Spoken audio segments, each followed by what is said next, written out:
Welcome to MarineMax in Nisswa, Minnesota, where today we have a 2007 MasterCraft X45 for sale. This has an awesome water sports tower with 2 speaker cans and swiveling board racks. These are the clamping board racks, which is a huge upgrade for the year. This has the Vortec 6000 VVT inboard motor, which has 400 horsepower, and this has just under 400 hours. So there's so much life left on this boat. It is super clean. We haven't even detailed this boat yet, and we have it photo ready here because it has been left so clean by its previous owners.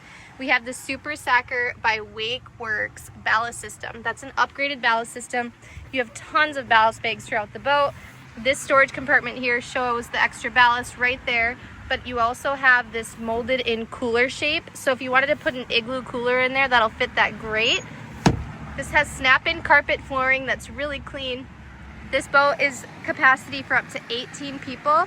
There's nice social seating with these wraparound couches all the way from the bow to the stern of the boat. We have an aft sun pad with the removable filler cushion so you can have a nice walkthrough right off the back of the boat here. We have some self-draining storage throughout the boat as well to just have a built-in cooler situation wherever you're at. This has courtesy storage lights, and there's also a double wide helm seat with a bolster cushion, so you can use this like a love seat, Mr. and Mrs. driving situation right here. When you have 18 people on board, sometimes it's fun to have a little co-captain action right at the helm. This boat is packaged with the trailer and ready to go here at MarineMax in Nisswa, Minnesota. We can't wait to see you and your family and get you guys into your summer 2026 ride. Come see us today on Highway 371 in Nisswa.